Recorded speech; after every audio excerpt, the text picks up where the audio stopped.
So I recently saw a new Gerber Johnson video where he was reacting to a Patrick Bet-David video that was about dating advice.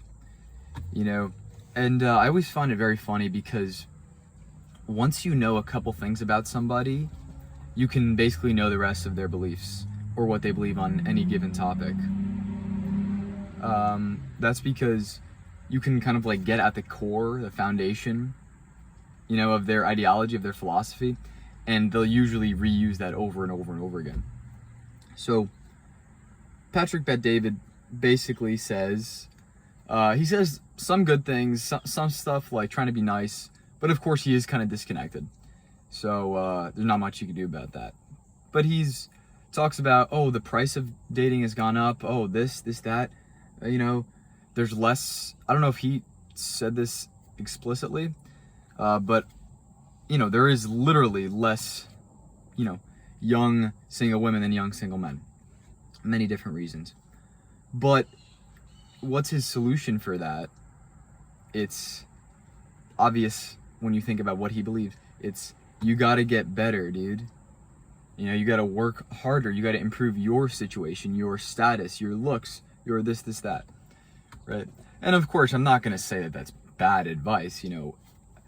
If you want to do better with dating, you probably should improve some of your attributes if they are improvable at all, and that's a separate point that I'll get into. But Patrick Bet-David, obviously, why does he believe this?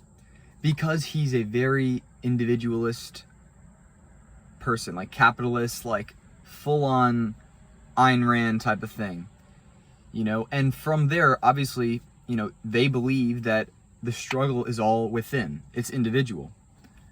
So you need to overcome, and they think if you work hard enough, you can overcome basically anything, or at least you can improve your lot quite a significant bit. And again, that's not necessarily wrong. But I think, and as Gerbert pointed out, the issue is that it ignores the systemic issues. You can't simply tell everybody to work harder or get better. That only works if other people don't do it. Like, I might be able to improve my status if I work, 50 hours a week to get more money, compared to everybody else who works 40 hours a week. But if everybody starts doing that, then not only have I not actually shifted my position in the hierarchy, I've simply inflicted more pain on myself, right? More suffering. So that's kind of the issue with self-improvement. And we see this with the gym. I can't think of, I'm trying to think of any people that I know that I'm friends with that are dudes that don't go to the gym. And I can't think of, I can think of some who don't take it too seriously. But, pretty much everybody goes to the gym now to build muscle, to get an aesthetic physique. So the value of aesthetic physique is obviously going to decline because the supply is being raised. Whenever people find a way to get better looking, especially one that's easy and accessible, like going to the gym. This is the funny thing that people don't realize, like going to the gym is actually very easy. Sure, it takes discipline, routine, but it doesn't take that much time. It's very straightforward. There's no ambiguity with it. If you do this, you will get results. Whereas something like, increasing your social status is very ambiguous. There's not necessarily a clear way to do that. So because it's such a clear path and you can see roughly the expected return, a lot of guys go down that path. So I don't think that's a big one anymore. I think if you were lifting 20 years ago, oh man, that would have been a pretty big advantage, but you wouldn't even have needed that advantage very much because it was simply easier to get women back then. Again, what Patrick Bet-David is ignoring is that the reason why these things are issues is not because these guys are lazy. No, it's because the fundamental structure has changed within dating. Like, of course, dating apps. Women have many options. The normal social places are exhausted. Social media giving women attention, it kind of contributes. Like the power law effects. You know, the delaying of marriage and family formation, the increasing amount of people who are like sleeping around, right? All of that basically makes it much more difficult to date, right? Not only to simply get a woman, which is true, but if you want to get a high quality woman, dude, that is difficult. Like, seriously. You know, I think you have to be really high status to do that. Really high status or really lucky. Or really good looking. It's a mixture of those things, you know? But, again, to act like also some of those things are things that you can improve. Like, for example, your status. You know, not everybody can be famous. Like, I understand that, like, yeah, there's some people out there who, if they really put in the work, they could. But most people can't be famous. Most people aren't interesting. They aren't attractive enough, whatever. The same thing with your looks, right? This is the black pill. That you can only improve your looks so much, you know. Doesn't mean that you shouldn't try. But, you know, you can't simply keep putting more and more effort in. You could do hard maxing. That's a different story, but I guarantee you that David doesn't advocate for that. You know, because again, he, you know, came up in a time where it was significantly easier, and dating was much more of the same way that it was, you know, for decades before that as well. Right? It was spontaneous. Like, you see a girl, you pick her up at a bar, you say hi, you start dating in high school, things like that. It's like, guys aren't doing that anymore. Of course, some are, but the primary way to meet is on dating apps. And on dating apps, there's no leverage. It's all about your looks. Now, again, you could do professional photos and things like that. But if every guy got professional photos, then it would put us back in the same position. The issues are structural rather than individual. But I understand in an advice video, you can't necessarily, like, it's about the individual. So I do get that. But, you know, part of the advice should actually be trying to fix the structural issues. For example, do not simp. We hate simps. Slap a simp across the face, you know what I'm saying? I'm not actually advocating for violence. Okay, YouTube, don't censor me. It's happened multiple times before. But, because what they do is they inflate things. So them giving resources to women who are not giving them anything in return, they're inflating the thing. You know, don't be a simp. That's the number one thing. If you can't get with a certain girl, don't go for her. Like, stop giving her attention. And you should know this after a certain amount of time. Listen, if you're a young guy, I understand if you've simped before, or if you will simp in the future. You know, it's perfectly reasonable, especially if you're romantic, to do that. But, like, try not to.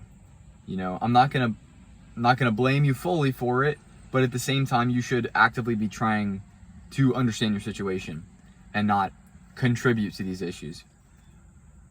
Also, I would say, like, probably the guys at the top, it would be better if they were to pair with one woman as opposed to going for many women, but of course they're not going to do that. It doesn't even make sense for them to do that. Like, this stuff is, it's kind of like, yes, you can ask people to make different decisions and that will help a bit, but most of it is because of technology and then the political structure of the day. So there's not really much you can do to change it.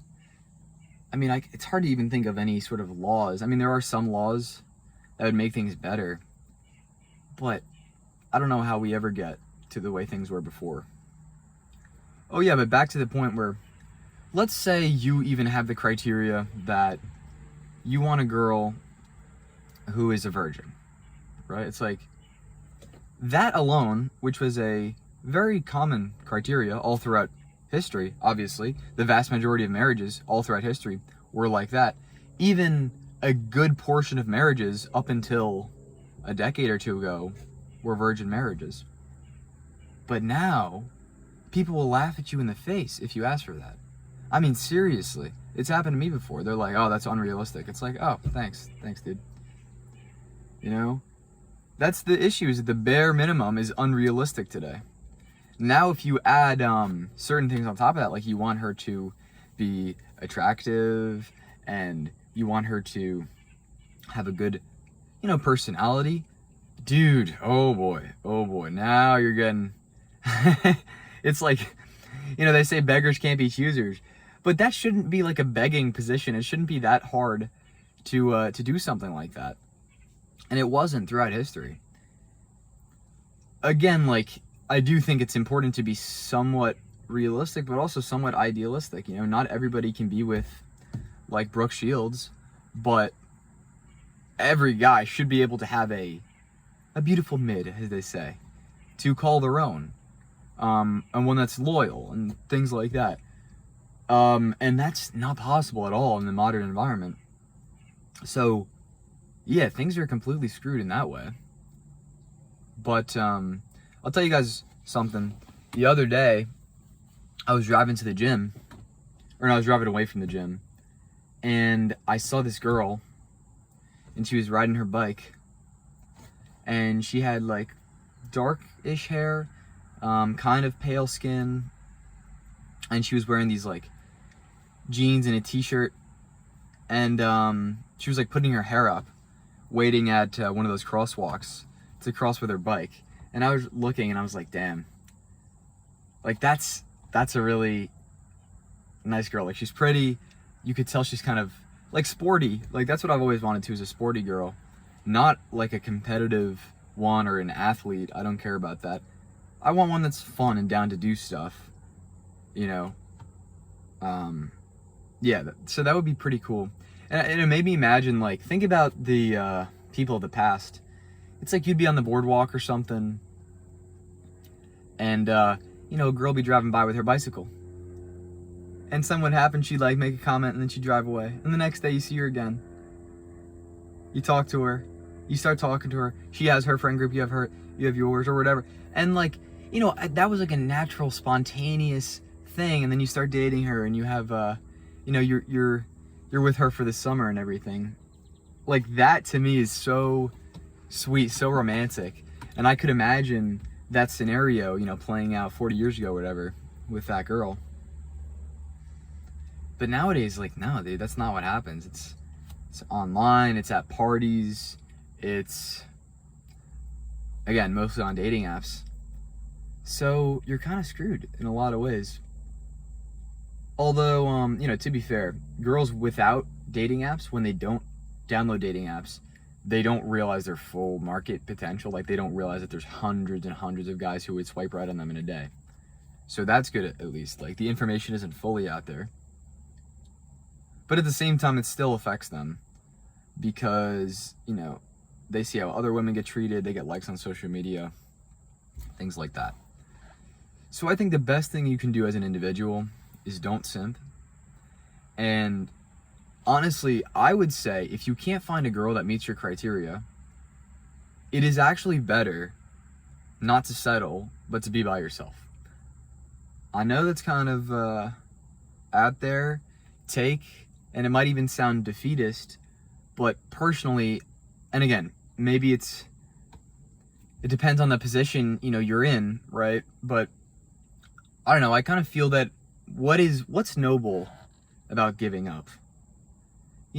What's noble about admitting defeat, being like, all right, fine, I won't get with this woman then. I'm sorry, like, I'll get with this woman, whatever. I don't care that she's been with these many other guys. I don't care that she's not my type. I don't care that she's rude. I don't care, whatever. It's like, I have to have this, I have to have this to not be lonely. It's like, I understand the personal feeling, but it's like, dude, I don't know, kind of like, get a grip, man. You gotta persevere a bit, because also, again, all that does is make things worse, because now women who have made some questionable choices always land scot-free, basically, because there's always a guy, a beta bucks, willing to catch her.